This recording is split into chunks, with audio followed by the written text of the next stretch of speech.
نبی کا حدیث مبارک ہے، ان کے راوی خود حضرت ان سے فرماتے اذا مررتم بریاض الجنت فرتوا فیہا، یہ حدیث یہی ہے، جنت کے باغوں میں سے صحابیوں تمہارا گزر ہو پھر وہاں سے کچھ چرا کرو فرتو، کیا چرا کرو، اس کا کیا مطلب ہے؟ جیسے گھاس چرتے ہیں یہ جانور، اسی طرح چرا کرو، گھاس کھاؤ، چرا کرو، من وہاں سے فیض لو۔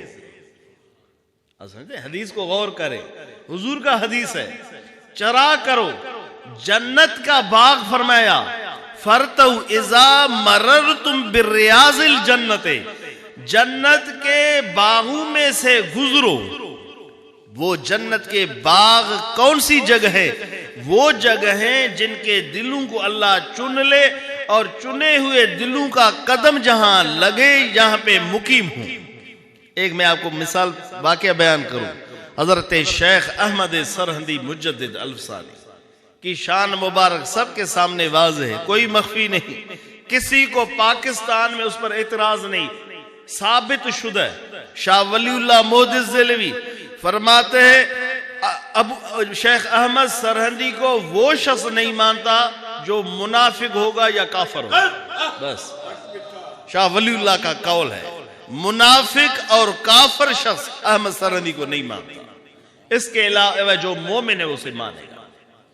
شیخ احمد سرہندی فرماتے ہیں ایک واقعہ اپنی مکتوبات میں نقل کرتے، فرماتے ہیں کہ شاہ بہاؤالدین محمد نقشبندی رحمت اللہ علیہ کی درگاہ سے گزر رہے تھے اس زمانے کے بادشاہ امیر تیمور۔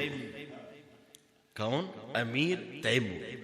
اس زمانے شاہ محمد بہاؤالدین نقشبندی رحمت اللہ علیہ، شیخ محمد بہاؤالدین نقشبندی رحمت اللہ علیہ کے درگاہ کے قریب سے گزر رہے تھے۔ اس زمانے کے بادشاہ، یہ کون لکھتا ہے؟ شیخ احمد سرہندی مجدد الفسانی، درگاہ کے قریب سے گزر رہے تھے اپنے لشکر وزراء کے ساتھ، تو آپ رکے تو وہاں پہ جب وہ رک گئے تو دیکھا گیا کہ وہاں پہ فقراء ہیں جو مریدین، وہ درگاہ کو جھاڑو دے رہے تھے، درگاہ کے بہاری پادر ان جی دز، وہ اس کا جو رئی تھا، وہ دھواں تھا، رئی تھا، وہ جو اٹھ رہا تھا، اور وہ رک کر انتظار کرنے لگے۔ کچھ دیر کے بعد روانہ ہوئے۔ آپ نے اپنے وزراء کو اس بات سے آگاہ کیا، بادشاہ تھے، کہ یہ کیا راز ہے؟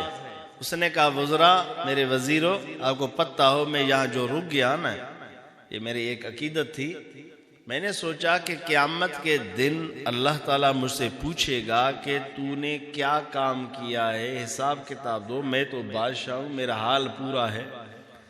پھر میں نے سوچا کہ درگاہ کا جو رئی ہے نا، وار مٹی میرے ناک کے اندر تھوڑا جائے، پھر قیامت کے دن امید ہے اللہ اس مٹی کے صدقے مجھے بخشے گا۔ ابھی ان کا یہ ایک واقعہ تھا۔ مجدد الفسانی اس مکتوبات امام ربانی میں اپنی 2 جلدوں میں فرماتے ہیں کہ جو امیر تیمور نے کہا نا اللہ مجھے اس رئی کے صدقے بخشے گا نا، میں مجدد الفسانی کہتا ہوں امید ہے کہ اس کی وجہ سے بخشا جائے گا، ان کی تردید نہیں کی۔ اب سمجھتے ہیں، سائی نے فرمایا امید ہے اس کی وجہ سے بخشا جائے گا۔ اور شیخ احمد سرہندی مجدد الفسانی کا وہ مقام، ان کے ایک خاص خلیفہ شیخ بدر الدین سرہندی رحمۃ اللہ، جن کی کتاب ہے 2 جلدوں میں حضرات القدس، فقیر کے پاس الحمدللہ موجود ہے۔ شیخ بدر الدین سرہندی فرماتے ہیں کہ میں جب مجدد الفسانی کے درگاہ پر پہنچا تو اس کے مصلے کا مجھے سجدے والی جگہ کا ایک ٹکڑا کپڑے کا مجھے ملا، میں اسے ہاتھ میں اٹھایا، اس خادم جو سی رہا تھا اسے کاٹ کر دوسرا ایک وہاں پہ لگا رہا تھا، سبحان اللہ۔ تو میں نے وہ ٹکڑا اس سے لے کر میں اسے ادب طور اپنے اس امامہ کے یہاں پہ نیچے اسے دبا کر رکھا، ادب کی وجہ سے۔ گھر گیا، میں نے سوچا کہ ابھی میں اس کو نکالوں پر رکھوں کہاں، اتنی محبت جذبہ ادب، نہیں نکالا۔ پھر میں نے سوچا کہ ابھی امامہ کو اتاروں، سو رہا ہوں، سونے کی حالت میں امامہ اتارنا چاہیے، ادب کے خلاف آدمی آگے پیچھے ہوگا گر جائے گا، تو اس کو میں اتاروں۔ میں نے سوچا کہ ابھی اس کو امامہ کو اتاروں، پر امامہ میں وہ سجدے والی جگہ کا جو کپڑا ہے، وہ ٹکڑا ہے، تو میں نے امامہ کو اپنے سر میں رکھ کر میں سو گیا۔ میں خیال میں تھا نہیں گرے، پر میں اس رات اس کپڑے کے صدقے مجھے حضور اکرم صلی اللہ علیہ وسلم کی 12 بار زیارت نصیب ہوئی،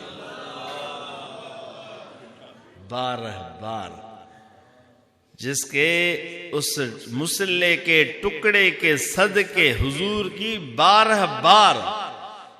وہ شیخ احمدی سرمندی فرماتے امیر تیمور اس مٹی کے صدقے بخشا جائے گا، اور حضور یہ فیض ہے۔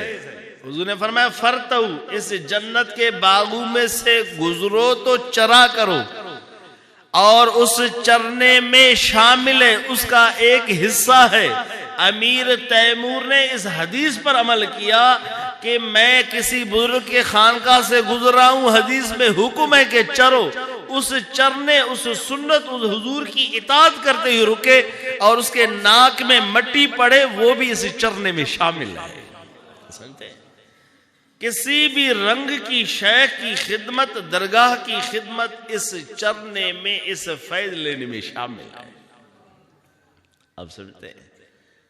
تو اللہ تعالیٰ چن لیتا ہے ان لوگوں کے دلوں کو جو اللہ کے ولیوں کی زیارت کرتے ہیں، پہلے ان سے عقیدت رکھتے ہیں، عقیدت کے بعد پھر محبت کا درجہ ہے، محبت رکھتے ہیں، پھر ان کے بعد زیارت ہے، پھر زیارت کر لیتے ہیں، اس کے بعد پھر صحبت ہے، صحبت اختیار کر لیتے ہیں، اس کے بعد ہے استقامت، تادم زید استقامت کرتے ہیں۔ عقیدت، محبت، پھر زیارت، پھر صحبت، پھر استقامت۔ جن کے پاس یہ 5 چیزیں ہیں نا، وہ یوں سمجھو حضور، جیسے میں نے رات عرض کیا، حضور نے فرمایا جنتی کو دیکھنا ہے تو پھر اس کو دیکھو، اللہ میں یہ نصیب کرے۔ اب سمجھتے ہیں؟ سبحان اللہ۔